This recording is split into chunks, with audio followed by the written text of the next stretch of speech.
अनुलेखन 100 शब्द प्रति minute. Ready start. इतके दिवस हे फलक कापड इत्यादी रंगलेले असत. काही दिवसांनी ते विसरून जात वा वाऱ्याने फाटत.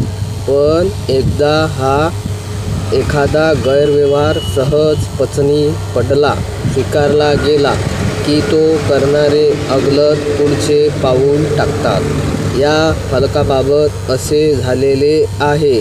म्हणजे आता हे फलक जणू टीव्हीचे प्रचंड पडदे असावेत अशा पद्धतीने त्यावर ध्वनिचित्रफीत सादर केल्या जातात. रात्री वेळी या जाहिरातीची दृश्यमानता इतकी तीव्र असते की त्यामुळे वाहनाच्या डोळ्यासमोर अंधारीच यावी ती तशी येते. याचा अनुभवही अनेकांना घेतला असेल. अर्थात या टीव्ही स्क्रीन सदृश जाहिरातीमुळे अद्याप अपघात झालेले नाहीत आणि त्यामुळे कोणाचे प्राण गेलेले नाहीत. ते जात नाही तोपर्यंत जे सुरू आहे ते बेकायदा होते हे प्रशासन आपणास सांगणार नाही. या अशाच बडबडीत आणि हीन दर्जाच्या सादरीकरणामुळे दोन मुद्दे प्रकर्षाने समोर येतात. आपल्या जाहिरातीचा सोस आणि जनतेच्या खर्चाने ही जाहिरात हौस पुरवून घेण्याच्या नादात सर्रास होत असलेले नियमांचे उल्लंघन.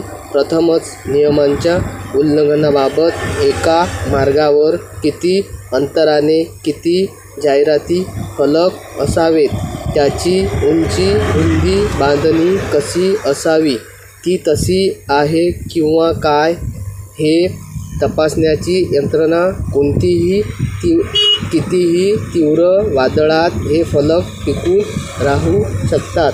तसेच या जाहिरातीपूर्व परावृत्त होणाऱ्या प्रकाशकांची तीव्रता किती असावी असे एक ना दोन अनेक मुद्दे या निमित्ताने समोर येतात. या संदर्भात महामार्ग, शहरातील मार्ग आणि गल्ल्या यासाठी स्वतंत्र नियमावली आहे काय? वास्तविक अनेक महामार्गाच्या खर्चाची वसुली सरकार जनतेकडून टोल आदी आकारून करत असते. असे असताना परत महसुलाच्या गरजेसाठी हा असला जाहिरातीचा मार्ग प्रशासनात का चोखळावा लागावा? कोणताही उद्योग असे सुरू होत असेल तर त्यात गुंतलेल्या जीवाचे काही बरे वाईट झाल्यास उपचारासाठी तरतूद विमा रकमेद्वारे केली जातो.